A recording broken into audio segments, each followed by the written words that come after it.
Amida Buddha's primal vow is the Tathagata's absolute promise to save all wretched sentient beings, like ourselves, who are firmly caught, for billions of lives, in the net of samsara, the vicious cycle of birth, suffering and death. All of us have struggled in vain, from the moment we are born, constantly seeking to find happiness and to avoid suffering. Yet, being spiritually blind and ignorant, our continuous search for lasting happiness in this fleeting life would definitely be futile. Thus, carelessly we live and squander away this extremely rare human birth. However, those who come to realize and truthfully admit their utter inability to free themselves by their own self-power efforts and practices, are assured of ultimate happiness, the moment when they single-heartedly entrust themselves, taking refuge in Amida Buddha and the power of the Primal Vow. If, when I attain Buddhahood, sentient beings of the 10 quarters, with sincere mind, joyfully entrusting themselves, aspiring to be born in my land, and saying my name perhaps even 10 times, should not be born there, may I not attain the supreme enlightenment. Excluded are those who commit the 5 grave offenses, and those who slander the right Dharma.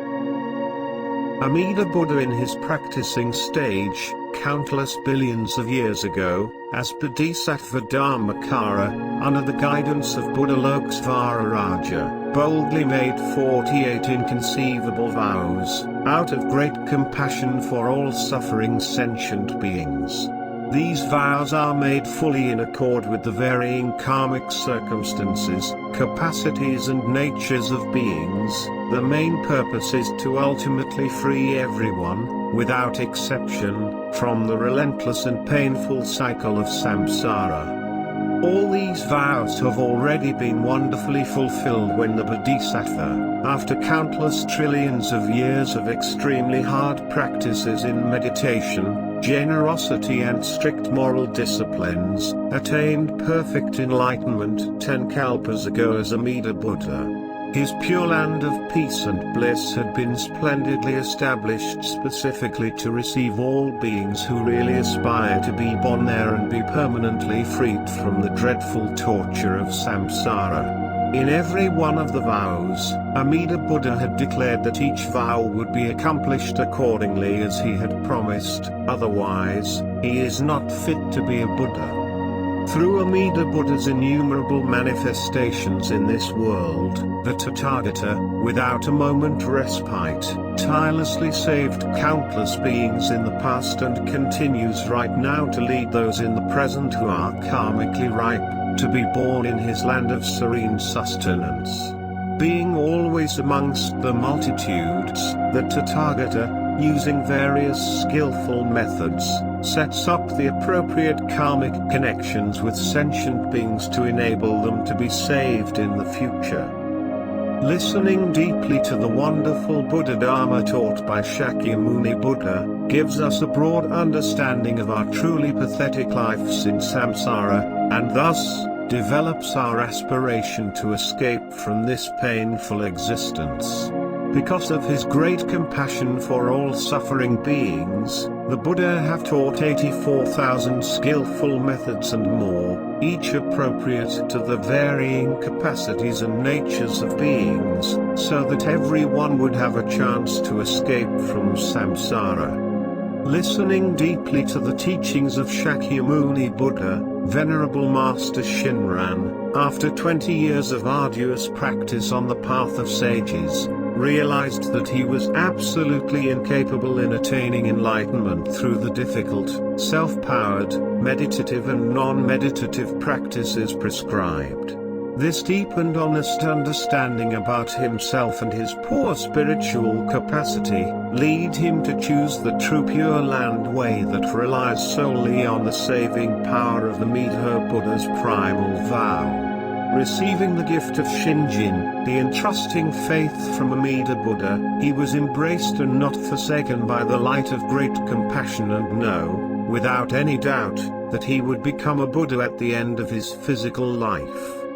Exhorting us to listen deeply to the true Pure Land teachings taught by Shakyamuni Buddha for pathetic beings like ourselves in this Dharma-ending age, he tells us, through his wonderful expositions, that we would definitely be saved from the cycle of pain and suffering. By relying on the other power, we have given ourselves the extremely rare opportunity to extricate ourselves from samsara. Let us listen deeply and reflect on what he wrote. The word here in the passage from the larger sutra means that sentient beings, having heard how the Buddha's vow arose, its origin and fulfillment, are altogether free of doubt. This is to hear. The primal vow, that is the 18th vow, has caused countless mundane foolish persons, both good or evil, stupid or intelligent, male or female from different social status and environments, to be born directly into the pure land of peace and bliss, and come to the end of all suffering, the beginning of Buddhahood. We should know that Amida Buddha had already accomplished our pure land births through the power of the primal vow. By fulfilling for each of us our aspirations and their attendant practices, all ignorant sentient beings will realize this fact sooner or later when they are karmically ready to receive Amida Buddha's precious gift of salvation. The primal vow is also Amida Buddha's simple and clear instruction on how we can confidently get to his pure land at the end of this life. Single-heartedly and joyfully entrust yourself to Amida Buddha. Aspire to be born in his pure land, saying the Buddha's name. Thus, by sincerely and joyfully entrusting ourselves, single-heartedly taking refuge only in Amida Buddha and the primal vow, aspiring for birth in the pure land, we have fully accepted his absolute confidence, his inconceivable faith mind, Shinjin, that continuously seeks to save all suffering beings. Spontaneously, with the one thought moment of entrusting faith, Shinjin, we would say the Buddha's name, Namo Amida Butsu, deeply grateful to the Buddha for having saved us, here and now, during this present life. Completing the cause of our pure land birth by fully relying on the other power, Buddha-centered power, we are instantly grasped and never forsaken by the light of great compassion. The darkness of our stubborn ignorance is now broken through, and the hindrance of doubt in our minds and hearts, that had plagued us for billions of births, naturally disappears, just like darkness dissipating by itself in the presence of light.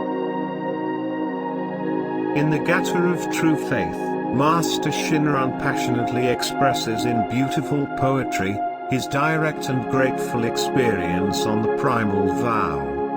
The embracing light of compassion illumines and protects us always.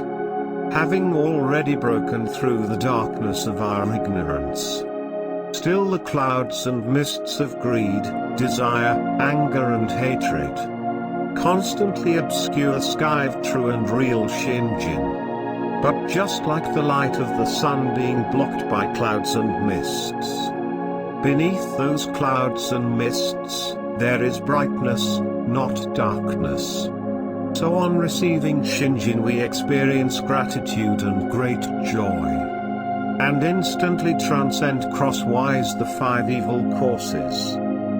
Regarding fulfillment of the primal vow, Master Shinran wrote, the passage declaring the fulfillment of the primal vow in the larger sutra states, all sentient beings, as they hear the name, realize even one thought moment of Shinjin and joy, which is directed to them from Amida's sincere mind, and aspiring to be born in that land, they then attain birth and dwell in the stage of non-retrogression. Excluded are those who commit the 5 grave offenses and those who slander the right Dharma. The name embodying the primal vow is the act of true settlement.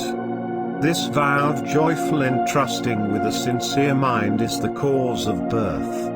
We will realize the stage equal to enlightenment and supreme nirvana. And through the fulfillment of the vow, we will surely attain nirvana. The reason for the Tathagata's appearance in this world is solely to teach the ocean-like primal vow of Amida.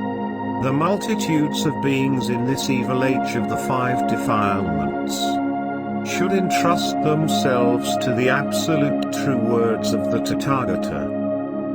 Saved by the inconceivable working of Amida's vow, I shall realize birth in the Pure Land, the moment you entrust yourself thus to the vow, so that the mind set upon saying the Nembutsu arises within you. You are immediately brought to share in the benefit of being grasped by Amida, never to be abandoned. Know that the primal vow of Amida makes no distinction between people young and old, good and evil, only Shinjin is essential. For it is the vow to save the person whose karmic evil is deep and grave and whose blind passions abound. Thus, for those who entrust themselves to the primal vow, no good acts are required, because no good surpasses the Nembutsu. Nor need they despair of the evil they commit, for no evil can obstruct the working of Amida's primal vow.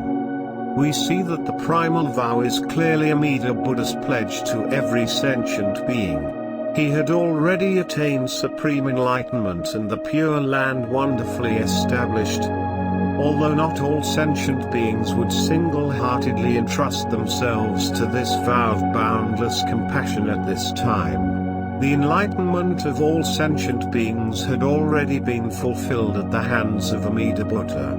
Therefore, the primal vow is constantly in an active mode, instantly fulfilled the moment sentient beings single-heartedly entrust themselves and fully accept Amida's Shinjin. Saying the Buddha's name, Namo Amida Butsu, embodied in the primal vow, is the great practice and an active other power cause of our birth in the Pure Land and attainment of nirvana. It is not our good nor is it our self-powered practice. It is simply our act of true settlement, knowing that we will become Buddhas at the end of this fleeting life. Saying the Buddha's name is fully supported by all Buddhas, as it is easy to hold and easy to remember, affording all human beings a simple way to find true meaning in their lives, and to free themselves from the torture of samsara. The vow that all the Buddhas say the name, is stated in the larger sutra. If, when I attain Buddhahood, the countless Buddhas throughout the worlds in the 10 quarters do not all praise, and say my name, may I not attain the supreme enlightenment. Thus, in this spiritually defiled Dharma-ending age, when all human beings are karmically overwhelmed by the evil passions of greed, hatred, ignorance, jealousy and arrogance, everything we perceive is fleeting, ultimately false. Only saying the Buddha's name, Nembutsu, remembering the Buddha, which is fully supported by all the other countless Buddhas in the infinite worlds, is true and real. If we seriously desire to be completely free from all pain and suffering at the end of this precious human life, which has given us the right opportunity of encountering the Buddha Dharma, we should completely put aside all meditative and non-meditative practices. We should know that these practices on the path of sages are simply beyond our natures and meager spiritual capacities. Therefore, struggling to practice them for the purpose of getting out of samsara will definitely be in vain. If we honestly admit that we just do not possess the ability to free ourselves by self-power from the relentless, fearful nightmare of samsara, we will realize that we do not have any other choice but to single-heartedly entrust our karmic destiny entirely to Amida Buddha and the primal vow. Thus, fully relying on other power, the natural working of Amida Buddha's primal vow, We know that our birth in the land of peace and happiness is absolutely assured, while we are still living out this unsatisfactory existence. Our endless wandering in the painful realms of samsara has finally come to an end, at the end of this life in mortal flesh. Let us listen deeply, knowing without any doubt, that Amida Buddha has dedicated all his merits and virtues, for our going forth to the pure land of ultimate happiness. We have now clearly and surely heard the call of boundless compassion. The Buddha's infinite merits and virtues are bestowed equally on all beings. May all accept Amida's gift of Shinjin and obtain birth in his land of peace and bliss. Namo Amida Butsu. Namo Amida Butsu. Namo Amida Butsu.